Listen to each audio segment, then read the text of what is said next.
good. All right. So here we go. So you guys, if you're going to be in the very back, Jake and friend. Oh, who is that back there? Kylie. Oh, Kylie. Okay. I can't see. I didn't mean it like that. Okay.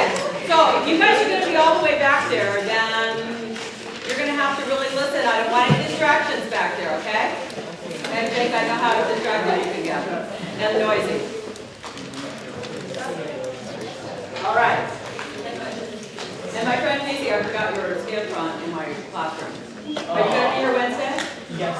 Okay. Do you want it? I can get it. Whenever. I don't know if we allow it. But you can, if you want me to, we can go back and get it after this. Okay. All right. We're ready to go. All right. So what I decided, it's going to be a little bit different than the semester one. And the reason it's going to be a little different is I decided because we've already been through this early stuff before. And so what I thought I would do is to do more like themes all the way through. So I'm going to go through the early colonial stuff. But I'm going to talk about, so when we get to, for example, the rebellions and when we get to early democracy, I'm going to do it more as a theme rather than as, just sort of a list. That way you can kind of think of it in broader terms. So if you get an essay or if you get that sort of thing, I'm noticing that in the multiple choice questions, that really, if you understood the concept of it, you needed to know more than just what it was. You had to know what the implications are. So I decided what I would do is to start with the colonial stuff. And I'm going to skip anything before that because I don't think, I've looked at every AP test that I've ever seen has really nothing about Columbus or any of that. The only date you might need to know would be 1494. And what would that be? Treaty of Tordesillas that divides the world into the part that Spain owns and the part that Portugal owns. And Spain ends up getting North America. Of course, they really don't know about North America anyway. But the Treaty of Tordesillas is really the only thing I think that they might ask you. The other thing might be 1588, which was what? Defeat of the Spanish Armada. Okay, so if they ask you a question about something about why did England, what is the reason that England became dominant? Well, one of the things is the defeat of the Spanish Armada. Okay, so those are the two things I can think of. And the other thing you can think of is Spain was dominant on the west coast and England was on the east coast. Those are the two big discrepancies you want to make sure you remember. The what? The Dutch, right. The Dutch were also on the east coast. Yeah, we want to know the Dutch. All right, so here we go. And the way I'm going to do this, first of all, the glare is going to kill me.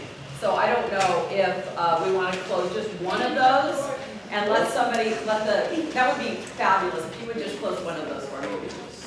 Okay, now, those of you who looked over or had time to look over your multiple choice questions, make sure that when you're taking notes, you make careful notes of the area that you felt really insecure in.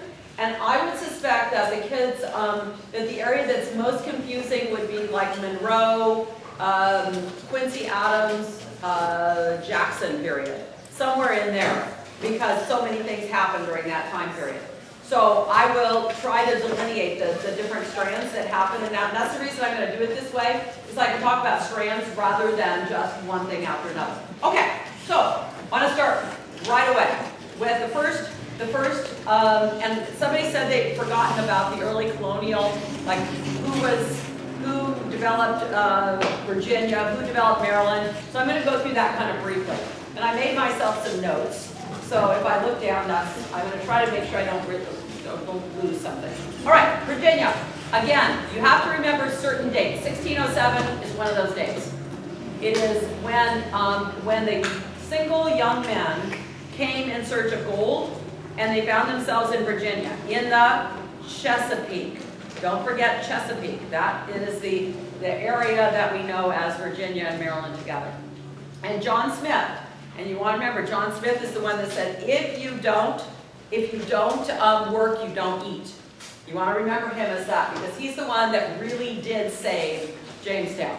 And remember, Jamestown, almost 90% of people died in Jamestown because of the fact that they starved.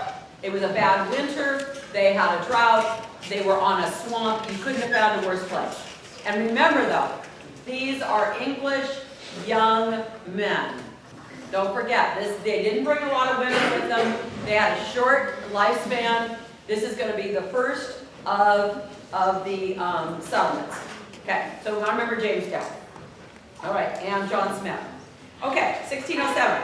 Next group that comes, and remember they come by pulling all of the groups together, like the people that are working in joint stock companies that want to invest in people. They are sending people out because they're investing in them. So joint stock company didn't have to send the next group because the next group had money.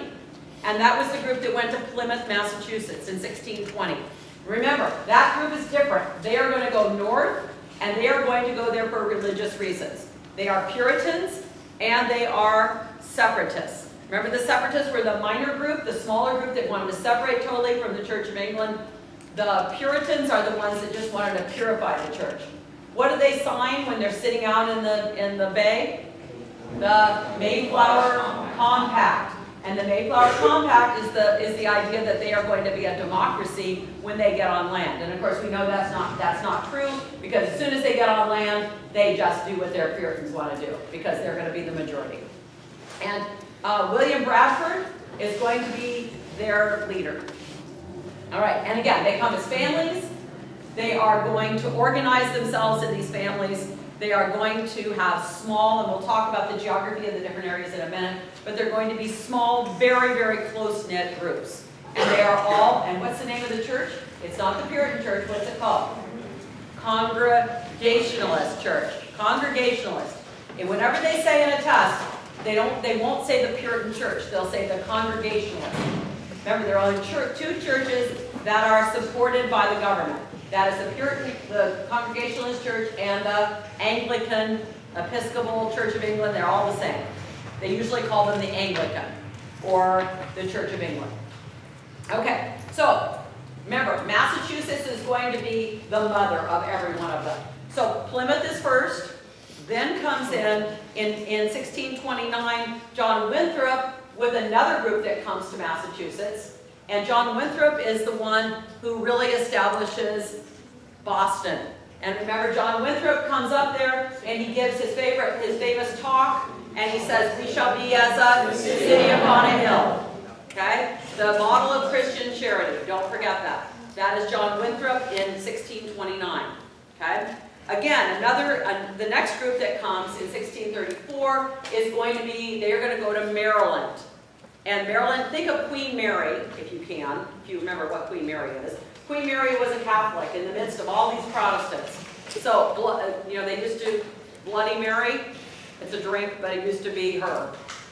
So Bloody Mary was actually killed later on. But Maryland was established as a settlement for Catholics. Okay? So Maryland, don't forget, Baltimore, Lord Baltimore brings people. They are going to be important. Now, do you remember the piece of literature, the piece of legislation that comes through that protects the Catholics? What's the thing called? The what? You guys remember it? You guys remember it? Something to do with religious act of toleration. Did I hear it back there? Act of toleration. That was signed in order to protect the Catholics, because as soon as the Catholics came, a bunch of Protestants came and really overshadowed the Catholics. So they had to have the act of toleration. Okay, so that's Maryland. 1635 is Connecticut. Connecticut, remember, everything comes from, except, well, not everything, but most things come from Massachusetts. So when we go to New Hampshire is going to be established later on. Not New Hampshire, sorry, Connecticut. I want to do Connecticut. Connecticut is going to be with Mr. Hooker. Mr. Hooker is going to take a bunch of people to farm in Connecticut.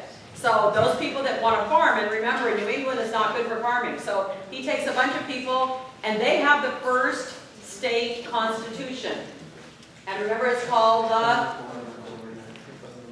Fundamental Orders of Connecticut. Thank you. Fundamental Orders. And fundamental orders say, this person should be given this amount of land because they have this much of a family. So here's the first state constitution with Connecticut with Mr. Hooker. Then is established out of Massachusetts comes all of that area where the Puritans are everything and they just throw everybody else out. And one of the ministers does not get along with the rest of them. His name is Roger Williams. And Roger Williams says, I'm going to take my misfits and we're going to go to this new place where I'm going to pay the Indians and I'm going to establish a colony for all, the sewer colony called Rhode Island. Okay? So anybody can go to Rhode Island. So Rhode Island is going to be the place where when Ann Hutchinson is kicked out of Massachusetts, she's going to go try to go there. But she was killed. And she is going to try to come there. So anyone who does not fit is going to try to end up in Rhode Island. All right. Then there's a big gap after Rhode Island because then the English Civil War is going on. Yes. What year was Rhode Rhode Island 1644. Then there's going to be a big gap until 1660 when the English Civil War is over. And they're going to come back and start restoring colonies again. So it's called the Restoration Period. So the next colonies is New York. And again, I'm not going to go through every one of them. I'm going to go through the ones that are really important. New York is going to be, not going to be New York, it's going to start as New Netherlands. It's going to be established by the Dutch. And New York City is going to be called New Amsterdam. And they are not going to be well organized. And they're going to be taken over by the English, and they're going to be renamed. Ryan, you're like worried. What year was New York? New York was 1664. What was your question? You look worried. You're okay? Okay. All right. Then Pennsylvania, 1681. William Penn and his Quakers. And remember, the Quakers are the Society of Friends. It's the same thing. Society of Friends means Quakers. They don't fight. They don't take oaths. They don't fight with the Indians. They don't do any of the things that make them popular with the king. So he kicks them out, tells them that they're not going to fight for him, why are they here, and they sends them to Pennsylvania. Then the last one, of course the last one is Georgia. Georgia is established in 1733. There's a big gap. Georgia is going to be by Mr. Oglethorpe, and he is going to take all the prisoners. Remember, he wants prison reform. He takes all the prisoners. He takes them because the king wants there to be some kind of buffer between the Spanish Florida and the rest of the colonies. So he puts them in there. Yeah, Colin? How did the Quakers not fight with the Indians? They didn't. Well, I mean, because they paid for the land. Okay. They lived right alongside of them. They had the longest, like 50 years with no violence. Kelsey, question? You're just playing with your... Yes? What was the name of the Dutch man that said treated? Peter Minuit, or the other one is Stuyvesant. Peter Stuyvesant. Yeah, Stuyvesant is the guy with the wooden leg. Remember? Yes. Wooden leg. But nobody liked him. Okay. Nobody liked him, and so when the British came, nobody fought. Everybody said, hey, great, we'd rather have the British than the Dutch because the Dutch suck. So, and remember, New York is the most diverse. It has the big harbor there, and it is the most diverse of all the colonies. Okay, so now we've kind of gone through those. Those are the important ones. Let's talk a little bit about the major areas and what you want to remember about them. Okay, so hopefully you still have your map that you filled out with all the colonies in it, and you can look back over that way a long time ago. So, New England. We're going to start at the top, and we're going to work our way down. New England, when we think about the different colonies in New England, we think of poor soil, we think of really good harbors, we think of small rivers, but they're very fast.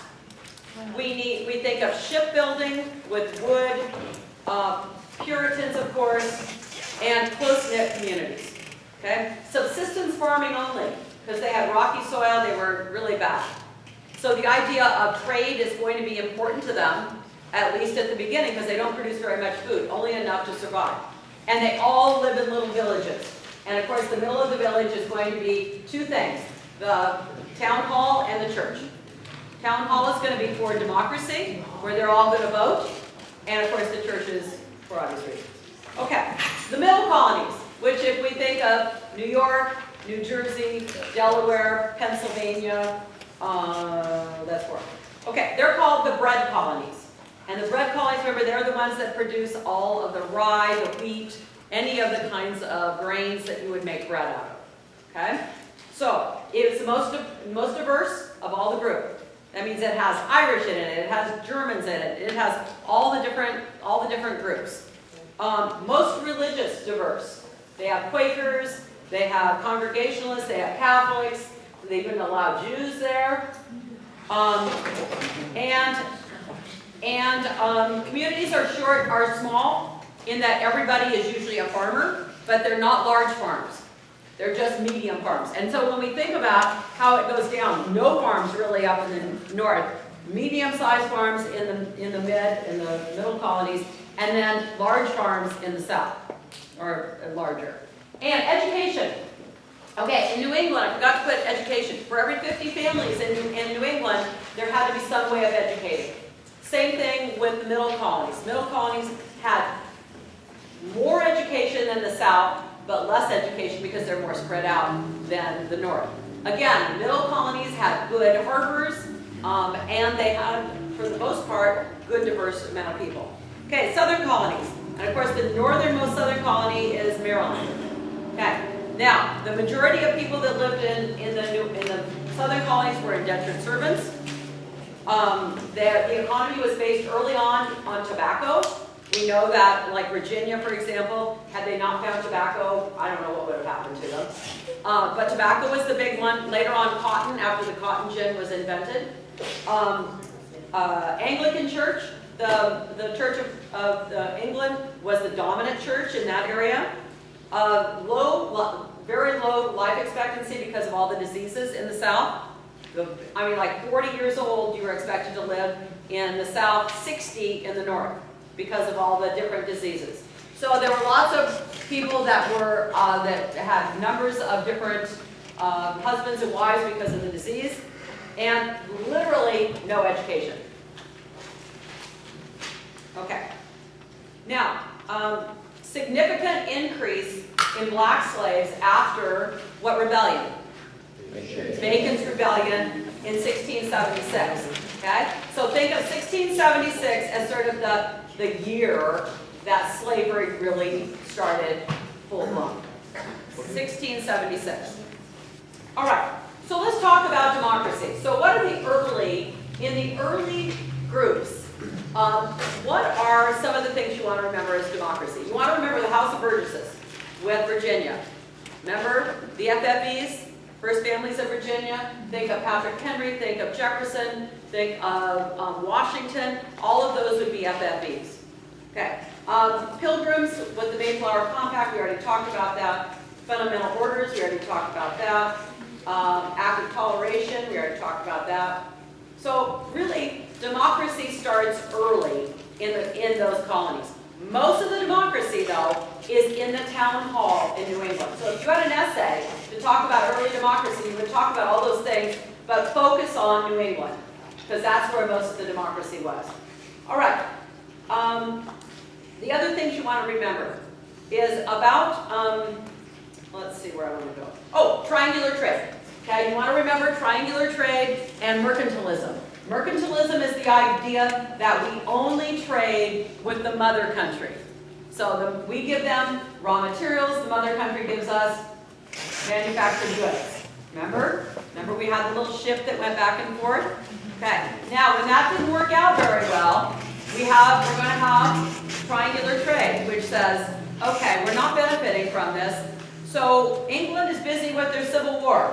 We're going to create our own trade. So remember what it is. We've talked about this so many times. Okay, trade goes from New England.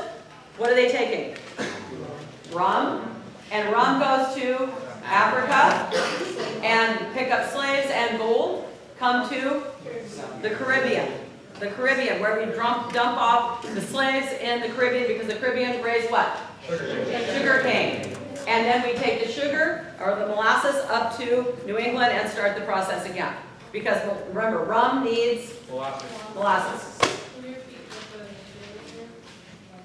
Well, the materials can be, rum goes from the U.S. to Africa, or the colonies. Africa to the Caribbean is slaves. I just use that, that's just easy. And then molasses goes from the Caribbean to the New England. Okay. All right, so let's talk about unity. What are the kinds of things they would do to try to unify the three sections? Okay, you guys weren't here when I talked about no talking. And if you don't think you can not do that, then you can either come up here and I can stare at you, or you can just be quiet. Or you can leave. Okay. Let's talk about some other democratic kinds of things. The Great Awakening. Okay, remember the Great Awakening is right before the what?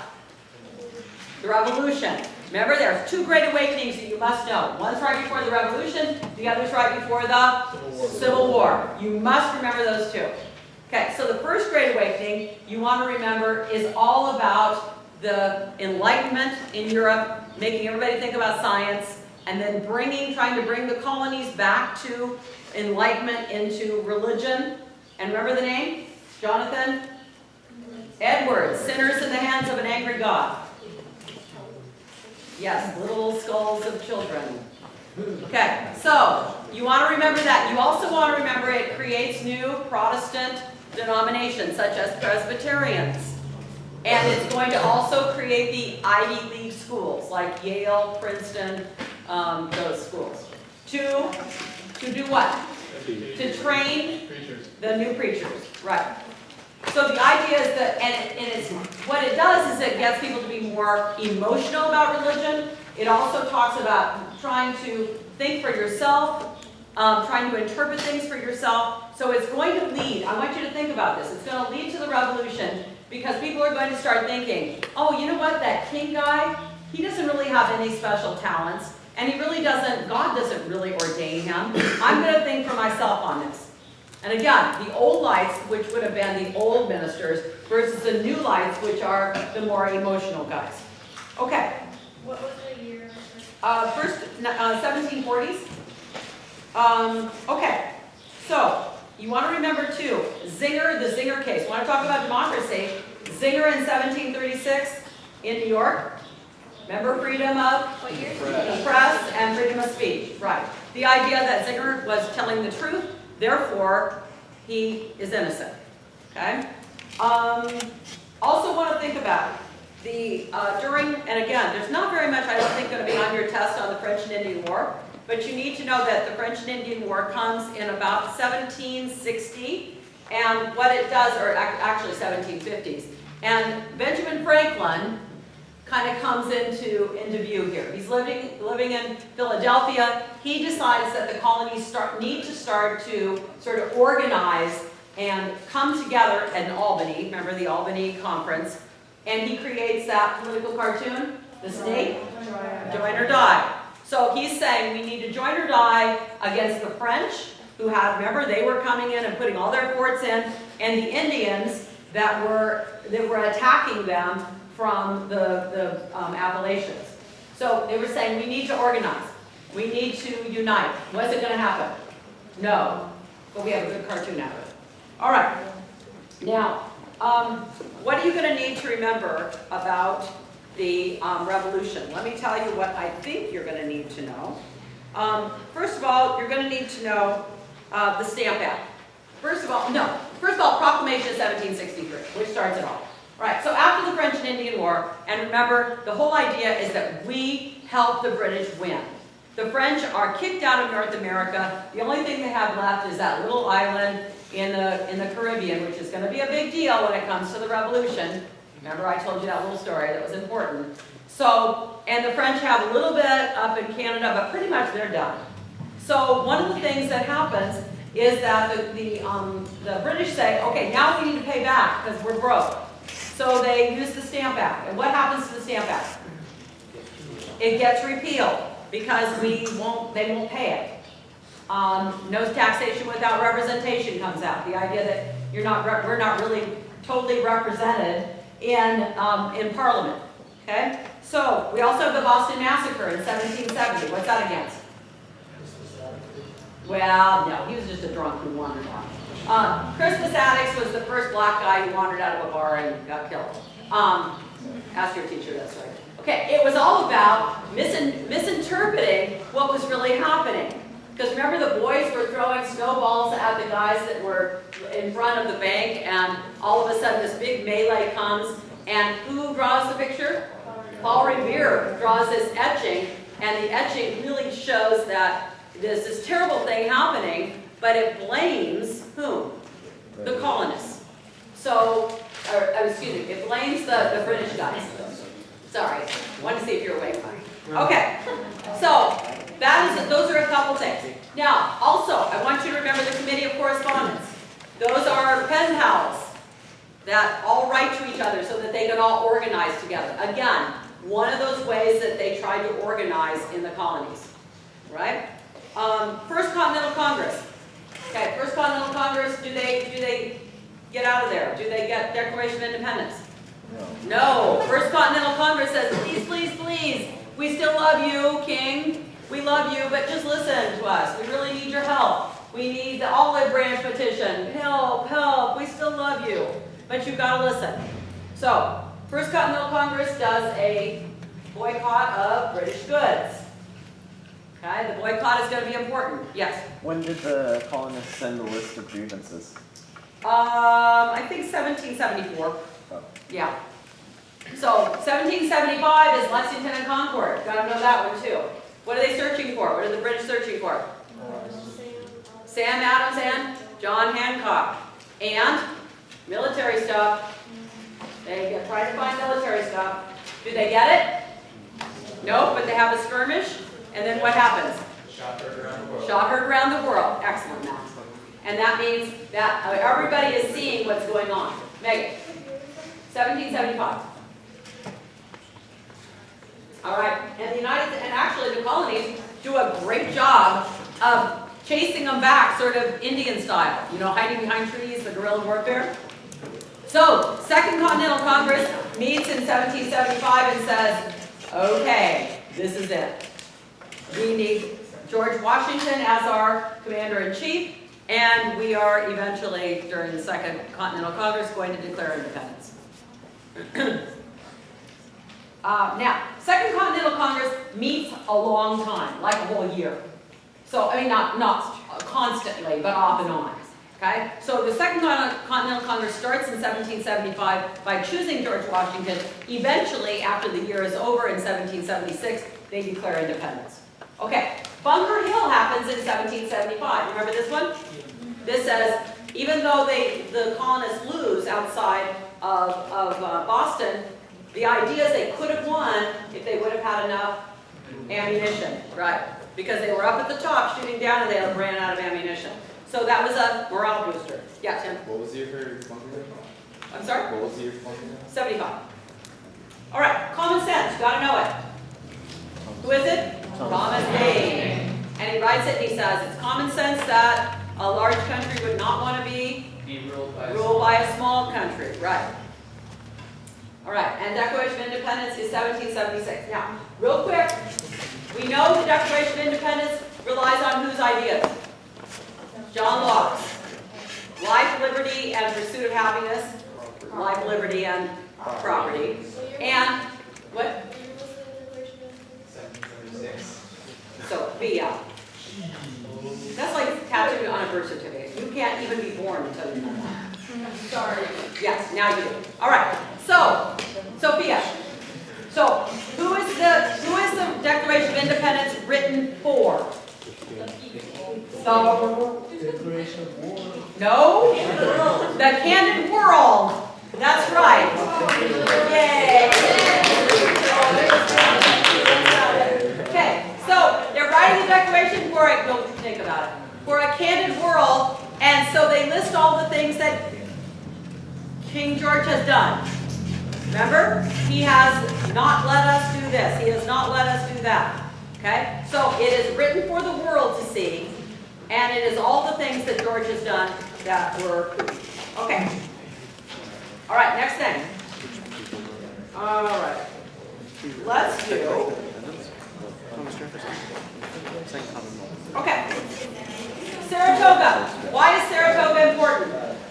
French decide to aid the The US. French decide that they are going to, okay, wait. The French decide that they are going to add themselves in with us, with the colonies. And while they do that, and we're in Saratoga's where? Upstate New York. And meanwhile, by the way, the French want to see, before they add themselves, they want to see what we're going to do afterwards. And what do we show them? The Articles of Confederation. So at Saratoga, we pull out the Articles of Confederation that somebody has been writing, and we show them to the French, and the French say, close enough for us. So they decide to come in on the side of us. Now, what happens, we're going to tell Casey, because we know the truth about the revolution. So why does the United States actually win the revolution? Or do we? No. What do the British decide to do?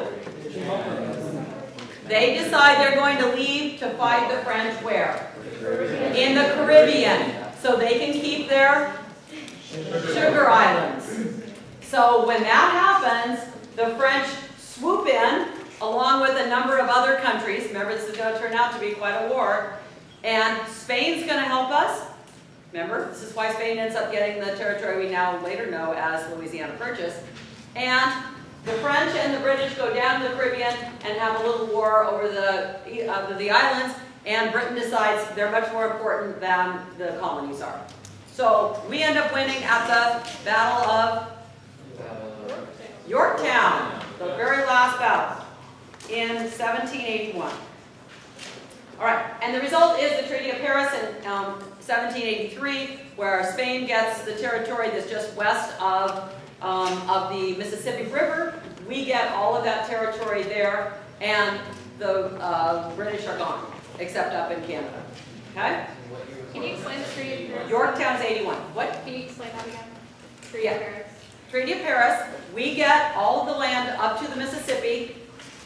On the western side of the Mississippi, Spain gets that because Spain helped us. And the French end up getting, well, they sit with their same lands in the Caribbean. Britain still keeps their same lands in the Caribbean. And the French really get away with not very much. I mean, they don't get very much. They do get some land up in Canada, and Britain gets some land in Canada. Okay, here we go. Now, how does, and this is more important than knowing those facts, how does life change because of the revolution? Okay, a couple of things you want to remember. First of all, women they haven't had anything. So now we have them, they're going to be in charge of raising their kids, called Republican Motherhood. Okay, that's going to be important. Remember, in the South, women could actually inherit land because remember, their husbands didn't live very long. So the best thing for a Southern woman is to be married, get some land, and her husband die, and she never married again. That was the better deal. In the North, women got nothing. They had no rights at all. None. For anything. Okay? If you got married, which all of them did, you gave up everything. Okay. Most conservatives, no loyalists, almost all loyalists left the colonies. So if you were a loyalist, you probably didn't get your land back after that anyway. Okay, anti-slavery people started coming up. Anti-slavery, before the revolution, all states had slaves. Remember, we've talked about this before. All states had slaves.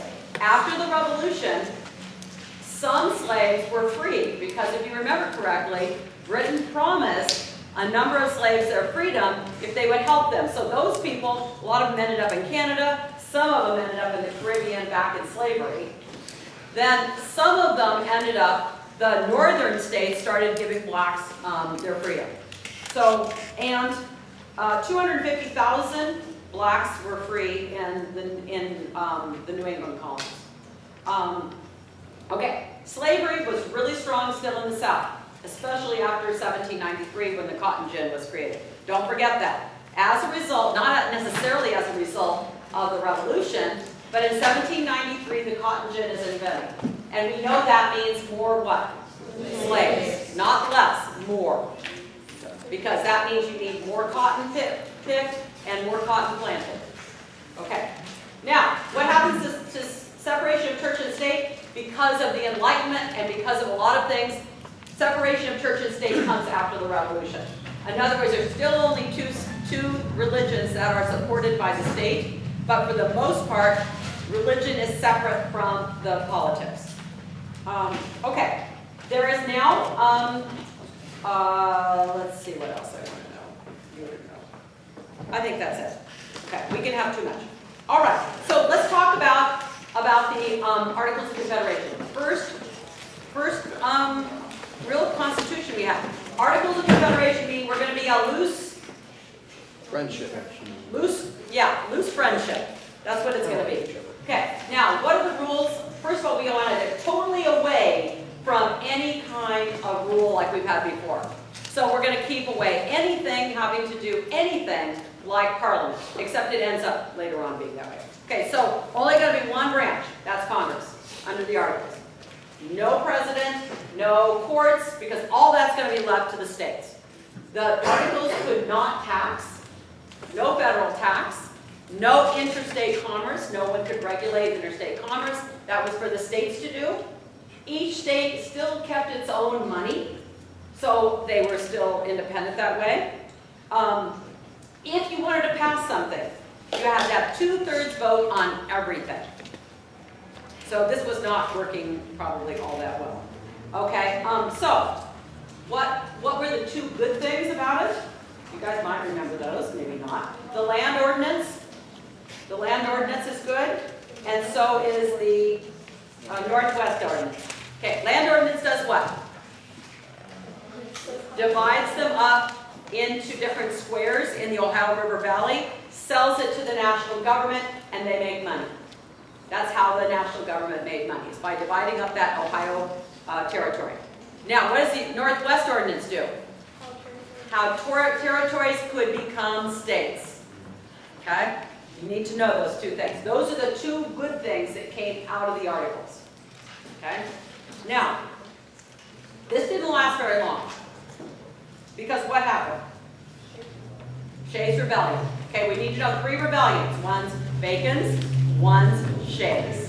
Okay? And then the last one's whiskey later on. Okay, so Shays Rebellion does what? Okay, guys, keep yourself focused now. It won't do any good just to sit in the chair.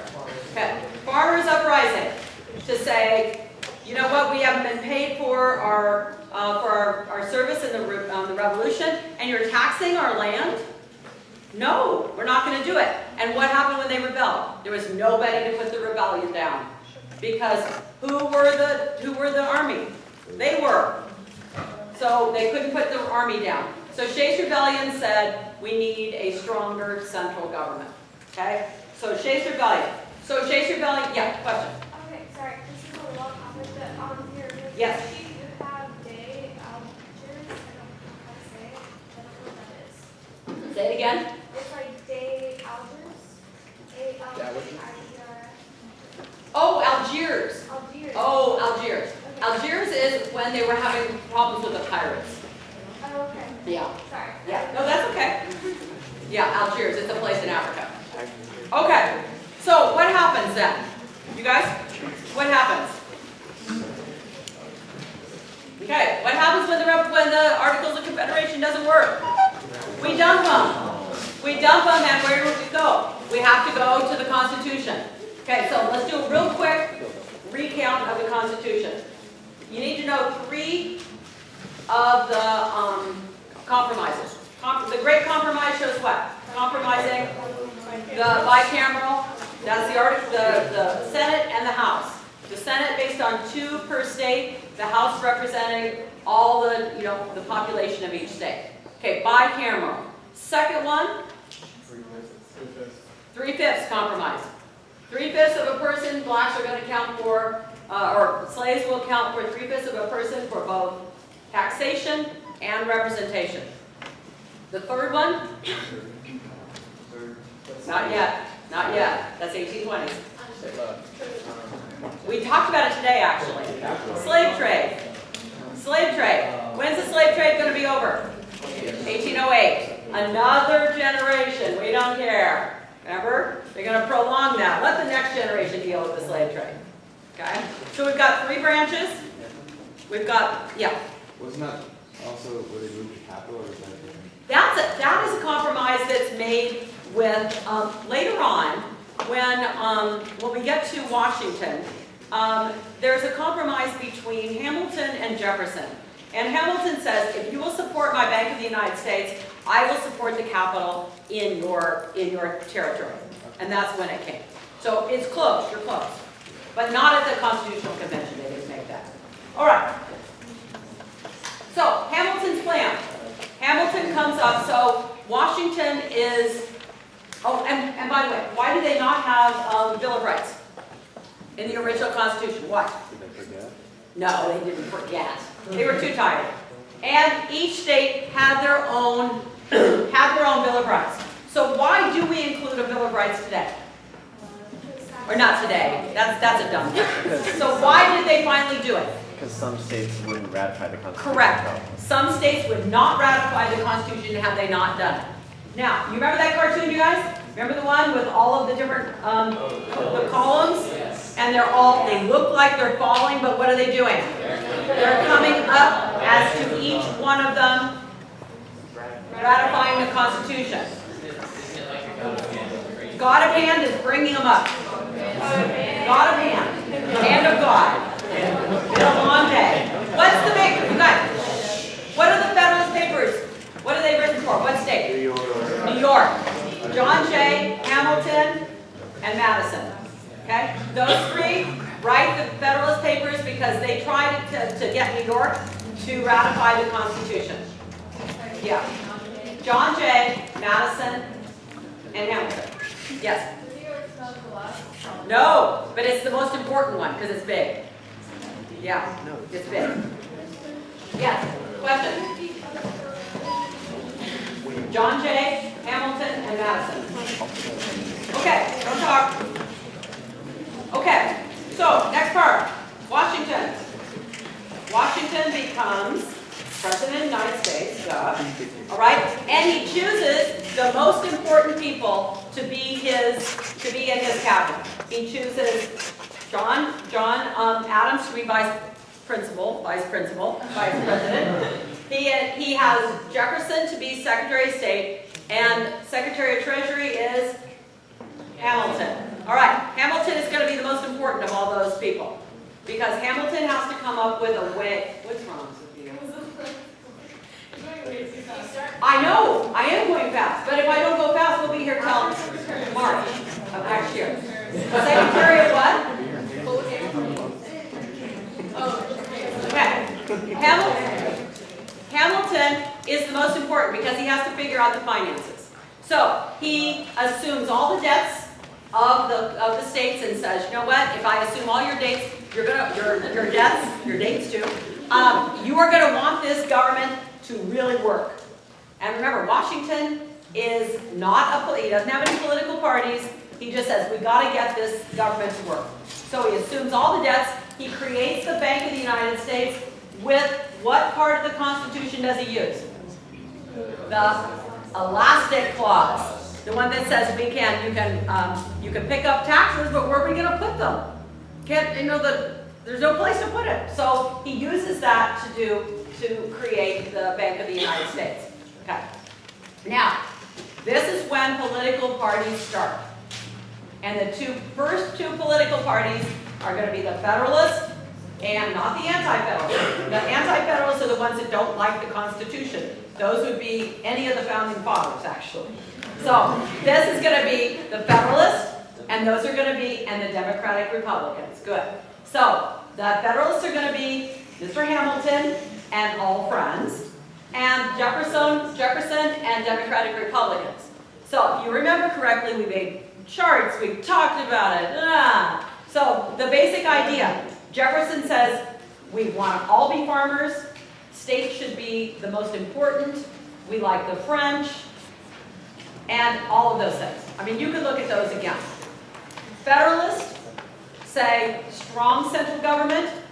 We love the bank. We love Britain.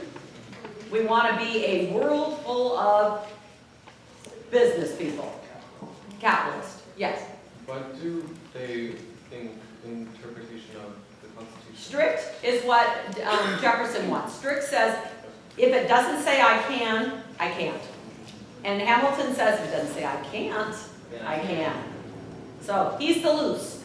Think of Hamilton's the loose guy. Yeah. And Jefferson is the uptight, strict guy. Hamilton was kind of a crazy man. Okay. All right. Now, all right. So here we go. Two political parties. So what are the things that happened under Washington? A couple things. First of all, as usual, there's the French Revolution, you know that. There's also the French that are fighting the British, as usual. So what does Washington say? I am neutral. Neutral, neutral, neutral. That is what he's going to say all the way through, because he says we can't fight any wars. We just got independent. We don't have anything. Okay, so what does Washington say? He does a couple things. Pinckney's treaty during Washington's term. Pinckney says, this is in 1795, makes a deal with Spain to use the Mississippi River. Right.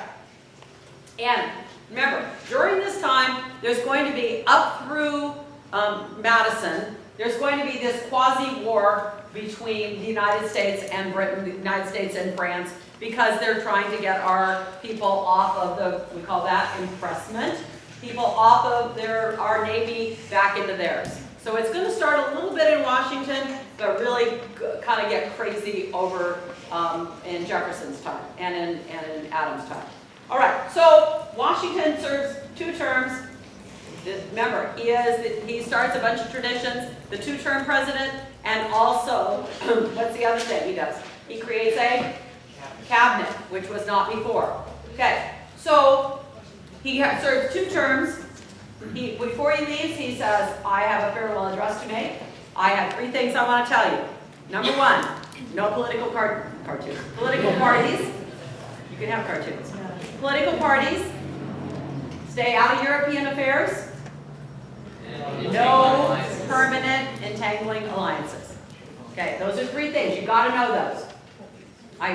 Those are really important because they go all the way through history. Okay. Now, I'm not going to talk very much about John Adams because he's John Adams. Obnoxious and disliked. He only has 1 term. He is famous for the XYZ affair. Remember, that's the one. There's only a couple things you need to know about Adams. And we talked about it at the semester final. I'll say it one more time. But XYZ affair was over impressment. And the result was that Adams got past the Alien and Sedition Acts. Remember, the Alien and Sedition Acts kept the French, who were immigrating, from coming over and starting to vote. And they would vote for what political party? Democratic Party. Democratic Republican Party. So he gets them from coming over by passing the Alien and Sedition Acts, even though they are unconstitutional. The most important part about this is Madison and Jefferson write and sort of an answer to the Alien and Sedition Acts. And what is that answer? Virginia and Kentucky resolutions, which should right away say in your mind nullification. Remember? The Kentucky and Virginia resolutions said that if something is unconstitutional and a state determines that, it can ignore or nullify the law. So in other words, looking at the Alien and Sedition Act, if you think that's unconstitutional, you don't have to enforce it. Now we know that that ends up going to be used for South Carolina to leave the Union. Yes? Madison and Jefferson. Okay, so that's the only thing you need to know about, in my mind. Okay, so Jefferson. So it goes Washington, Adams, Jefferson. Election of 1800. Remember they call it the Revolution of 1800 because now we are going from 2 Federalists, or at least 1 Federalist, into a Democratic Republican candidate, which is Jefferson. And by the way, At the end of, which I forgot to tell you, at the end of Adams, the first important Supreme Court case comes, and that is called Marbury versus Madison, which is judicial review. Okay, that's all you need to know. It focuses on, now you know that, Casey. It focuses on Madison, Jefferson, whoever this is, John Adams. The idea is that John Adams wants a bunch of judges in, and this determines what the whole job of the Supreme Court is. Okay, it is. So, Marbury versus Madison, midnight judges. Democratic Republican. Okay, no, stop, don't talk. Okay, now, Jefferson does a number of things you need to know. First of all, he gets rid of the Alien and Sedition Acts. He buys the Louisiana Territory from Napoleon, who wants to get rid of it, because he has other things to do.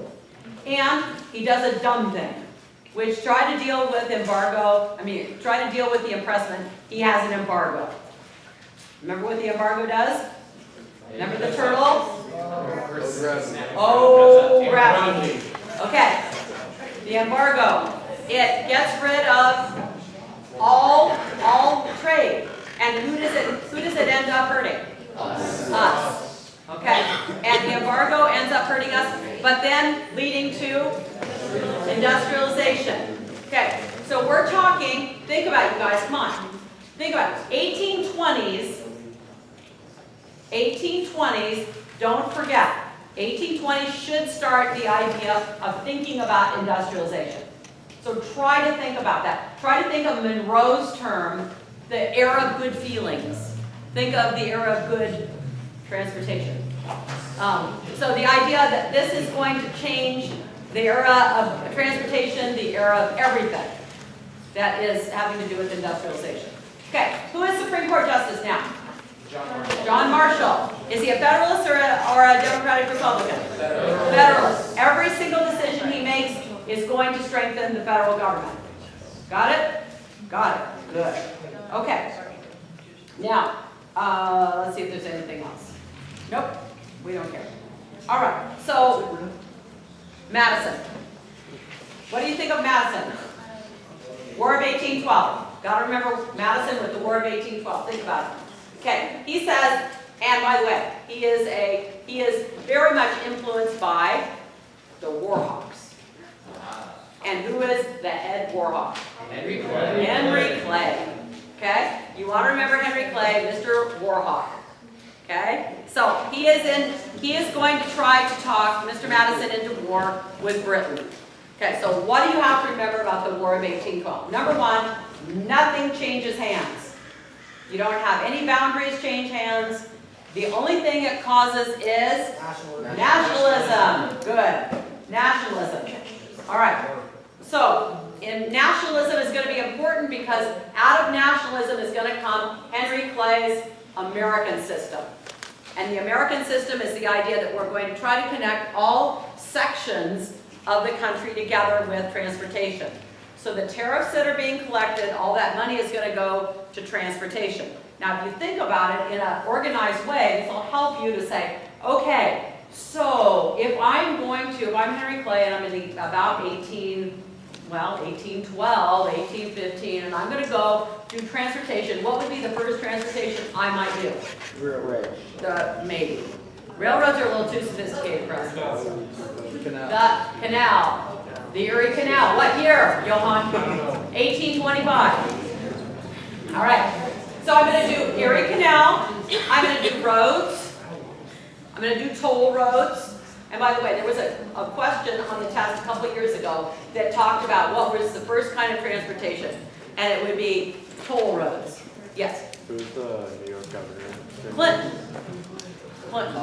Yes? So, were the roads first or the canal? No, the toll roads were first. The toll roads were first. And where were the toll roads and the canal and all of this stuff? Where were they built? North. In the north, right? Because we know that the south doesn't need them because it's got big rivers. No, slow-moving rivers in the south, fast-moving rivers in the north. Okay. So, we know nationalism. Nationalism. That means Andrew Jackson becomes a hero because of the war at the Battle of New Orleans. Who else becomes a hero?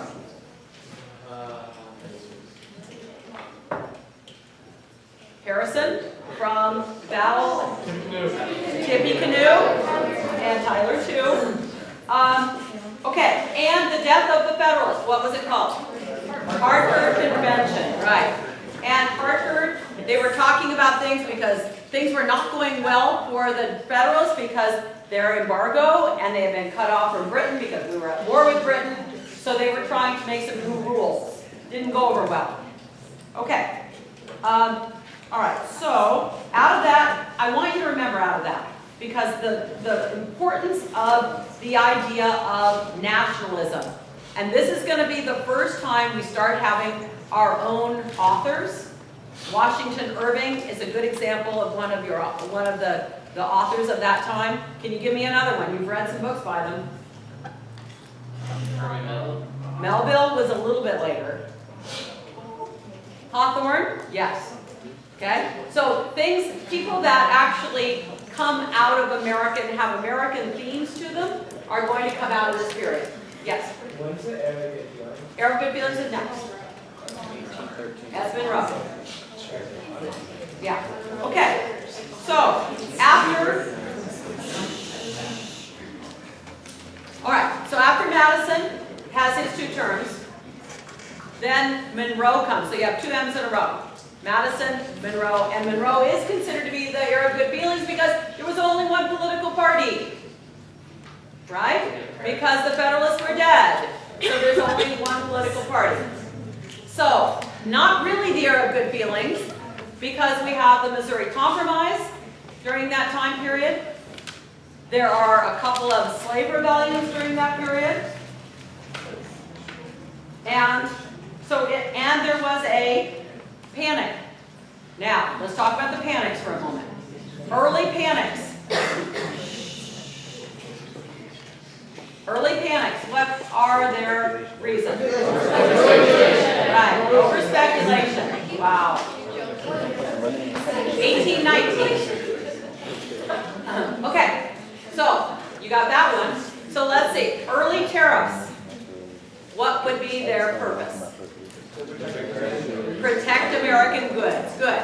Protective tariffs. Okay? So, early tariffs and early panics, both of them, you got it down. All right.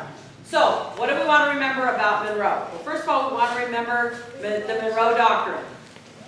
Okay? It was really written by John Quincy Adams, but we don't really care. Right. So, why is it that in 1820, and I really think this is important for you to remember because this will help you. In 1820, what country becomes independent? Mexico. You. So, do you have notes in front of you? Yes. Semester? Do I sound like a parrot? Yes. Oh, good. Good. Okay. So, in 1820, Mexico becomes independent. So, we do not want Spain to come back and try to colonize. So we make this thing called the Monroe Doctrine, which says, sorry Spain, this whole hemisphere here is already done. We're colonized, everything is done. You cannot come back and recolonize it. So the Monroe Doctrine says, you stay in your hemisphere, we'll stay in ours. We are not up for colonization. And it is all because Mexico becomes independent. Okay, please remember that. Okay? All right. Okay.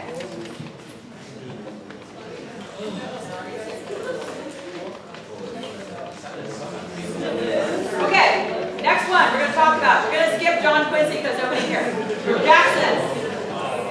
Jackson. Okay, Jackson is going to be 1828. Okay, don't forget, 1828. 1828, very important, because 1824 was called the corrupt bargain. That was nice. Okay, corrupt bargain. All right, so in 1828, a couple of things changed. You got to know the Jacksonian period. He's a Democrat. There is now a new party that has developed. They are called the Whigs. Good. They are the anti-Jackson party. Okay, now, if I ask you what political cartoon do you remember that goes with Jackson? King Jackson. King Jackson, King Andy. Okay? He is, remember, it is done by the Whigs. It's done by the Whigs.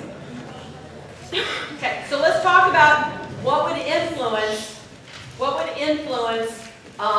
Jackson. Number one, new white man suffrage, which means now white men that do not own property can vote. That means all those Irish that are in the cities, all those people that don't own property but live in cities, as long as they're a man and they're white, then they can now vote, which means a whole ton of people. And what does Jackson call himself? The common man. Not really. The only thing common about him is he didn't have an education.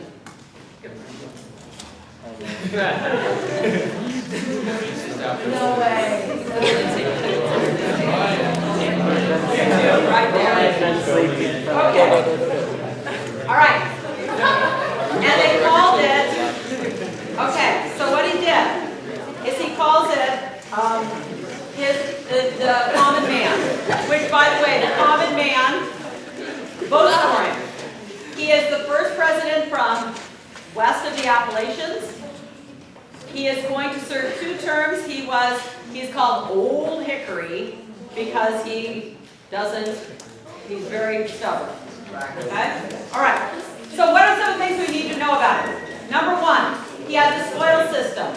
And the spoil system, remember what that is. Every time someone helps him get a vote, get voted in, he actually turns around and gives them a job.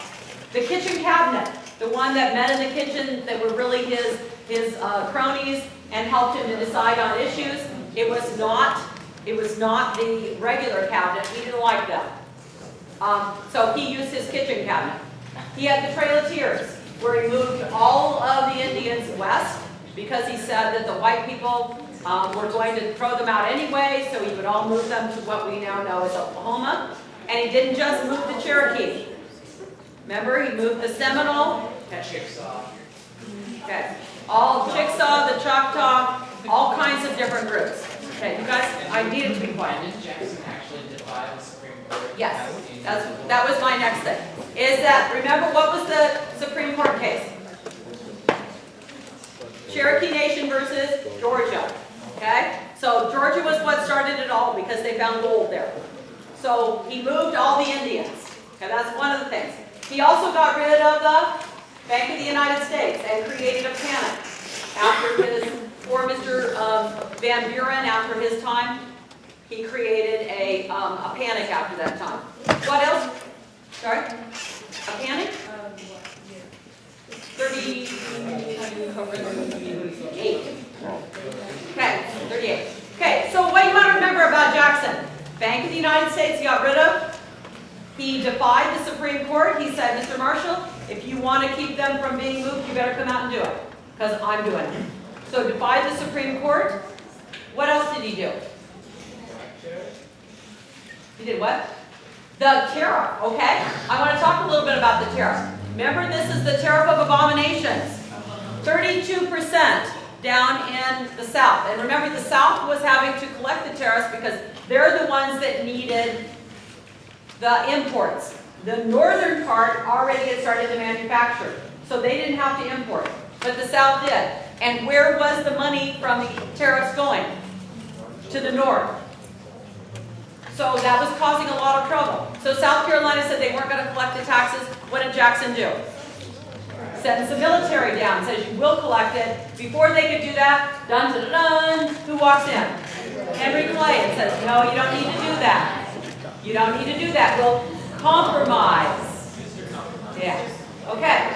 So, Andrew Jackson, it's called Jacksonian democracy, in that he said the common man is going to participate in democracy. Of course, then again, when we look at the spoil system, that's not necessarily the common man participating, but that's the way it goes. Okay, I think that is Jackson. Okay, the two-party system, the Whigs and the Democrats. Wildcat Bank. What's that? Okay, so the nullification crisis is the crisis that I'm just talking about. They said, you know what, we don't think this is constitutional, so we're going to nullify the bill. We're just going to ignore it. Yes, Johan? Isn't he the one that killed the Bank of the United States and named Wildcat Banks? Yes. I didn't hear it. Yes. Yes. Okay.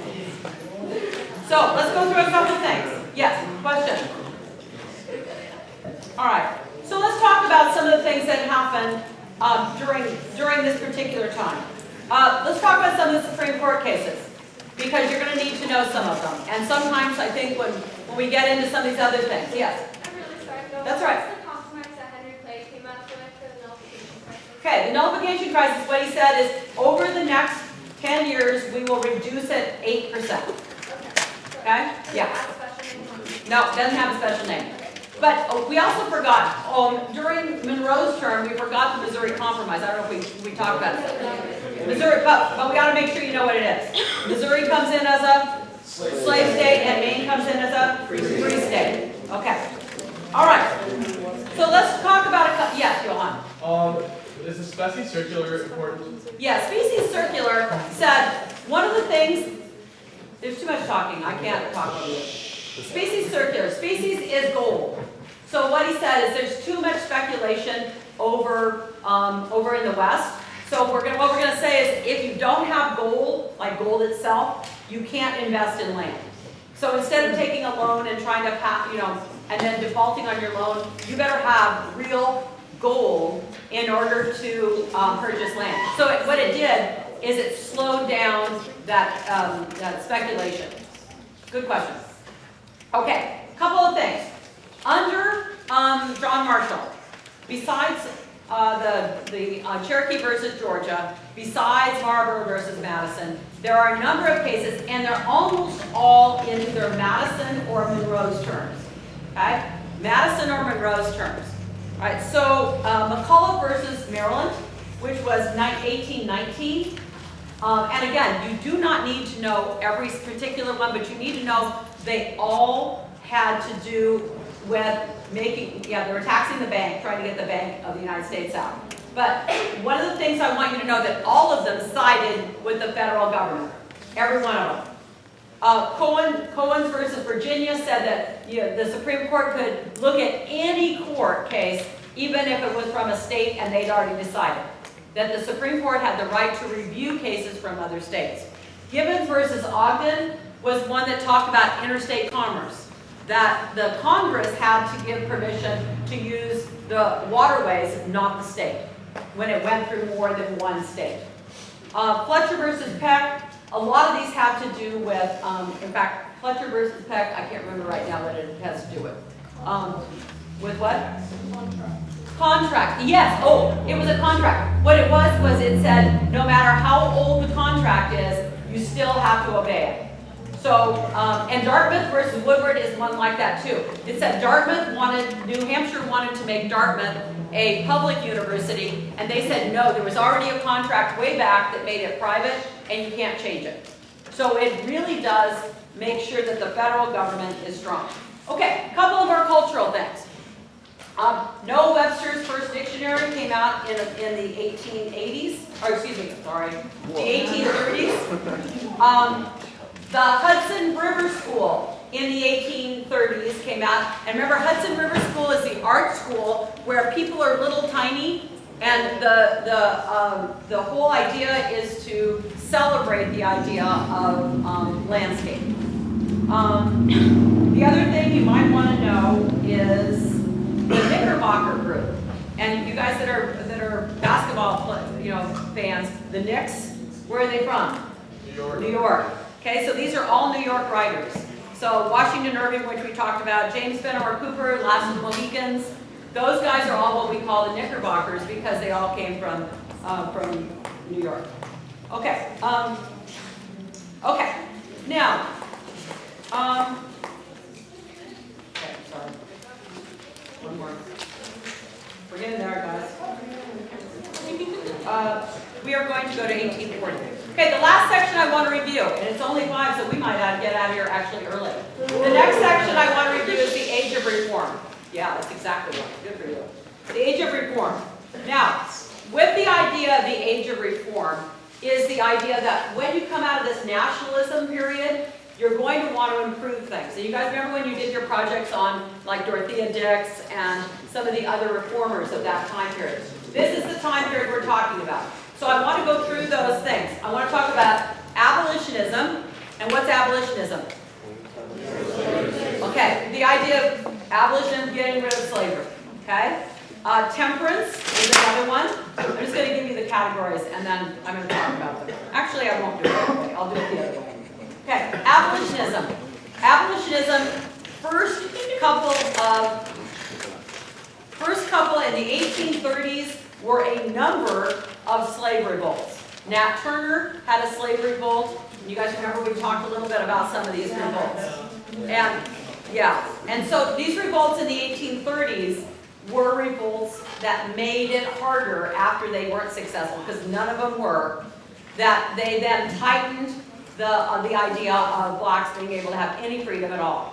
So almost all of these went either in Virginia or in the Carolinas. That's where all of them took. Now, if you want to think about a good timing period for that, Napoleon, when he sold the property to the United States, Napoleon was having trouble with the Caribbean and slave revolts down there. So you want to think, okay, about 1810, somewhere in there it starts. So the slaves start hearing about it from the Caribbean. So by 1820s and 30s, they're starting to revolt. So that is the part of the abolitionist movement. The abolitionist movement starts in about the 1830s with people starting newspapers in the North. Do you remember one of them? Liberator, good. And the what? Provincial Freeman. Yeah, which is by? No, but we did it. It was in our AP. Yeah. It's by a group of people. Yeah. Okay, so temperance was another thing they tried to get rid of. And remember, reform movements, you're trying to make things better. Temperance movement, actually getting rid of alcohol, mainly because men at this time were spending the money on alcohol. People drank a lot during this time period. So what they did is they created the temperance movement. Women were involved in a lot of these. And if you remember correctly, after the revolution, the Republican motherhood said that women needed to be educated, because if they weren't educated, they couldn't educate their children. And part of this was part of that sphere. And remember, women had a sphere, and the sphere could not be political. So, abolitionist movement, there was actually in 1840 a law in Maine that got rid of all alcohol in Maine by Neil Dow. And so the idea was that there were some success in that. All right, women's issues. Now, women gave up all of their real issues in order to help the abolitionist movement. And in 1848, I want you to write down, just because we're in this movement, this is Seneca Falls.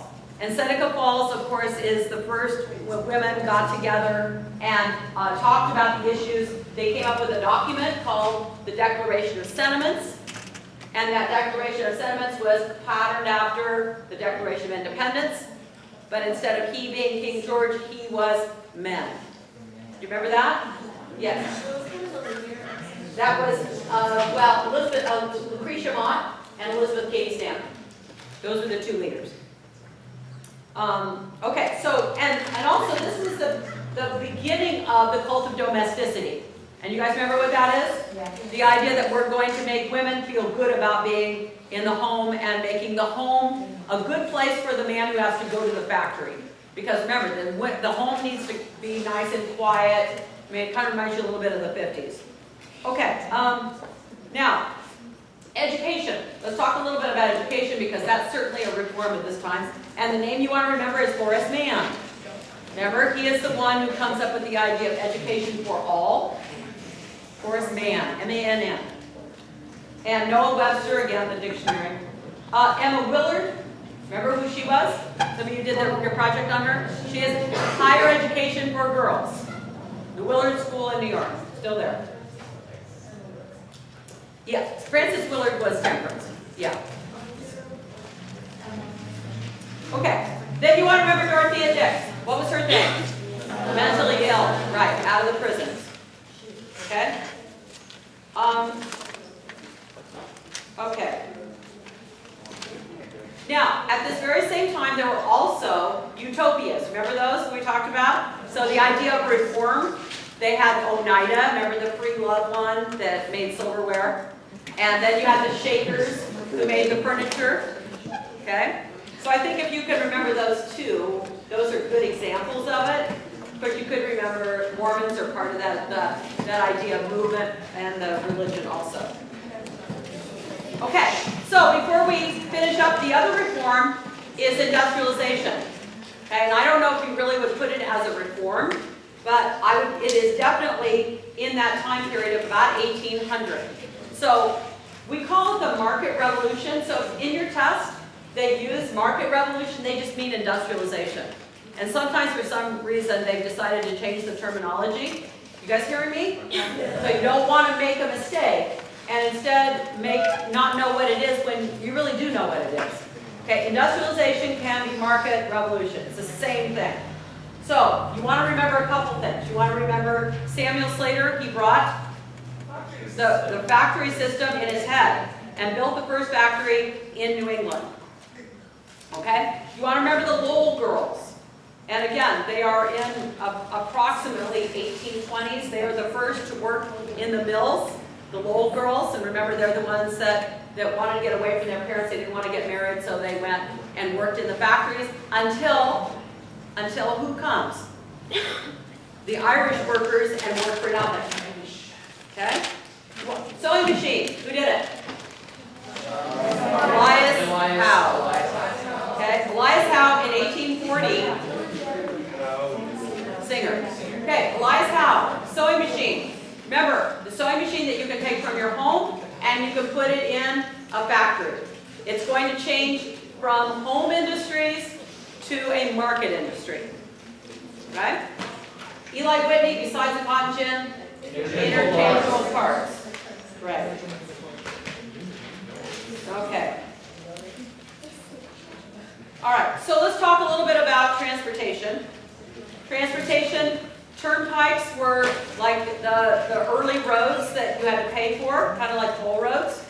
And the steamboat, Fulton, you guys remember him? He's right at the turn of the century, like 1810. He puts the steam engine together with the boat. And so now people can go up and down. So again, this is all happening about the same time. Okay. Railroad. When's the first railroad go in? Approximately 1830s.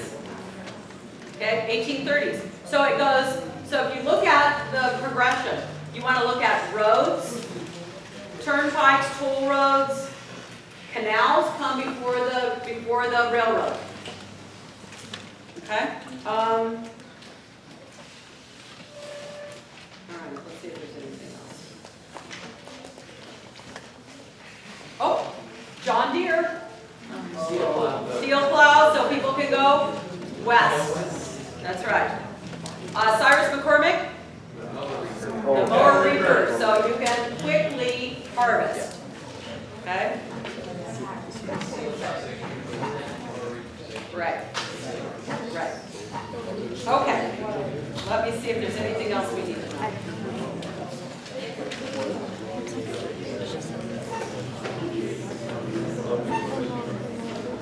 Okay, before we go, one last thing. And look, I'm a half hour early. Okay. So, last thing. Mr. Polk. Mr. Polk becomes Manifest Destiny in 1840s. He's called the Dark Horse because he comes out of nowhere, remember? Not a black horse, not a white horse, not a gray horse, but a dark horse. All right, so he's going to have one term. And his term, he wants to do a number of things. He wants to manifest destiny. He wants to get what? California, right, as a state. He ends up having to go to war with Mexico. He wants to get what other state? Oregon, right, 5440 or 5, remember? And he also wants an independent treasury and a lower tariff. And he does all of that in one term. He also, yeah, independent treasury. That means not a bank of the United States, but kind of like that. Lower tariff. So that what can happen is we have more trade. You have a lower tariff, remember you can see over the top, right Daniel? Okay. And he also annexed Texas. All right. Now, what we're going to do is we're going to start with we're beginning the what period? Antebellum period. That's right. Before the Civil War. And we'll go Civil War all the way to World War I. Is there an area that you're still confused with?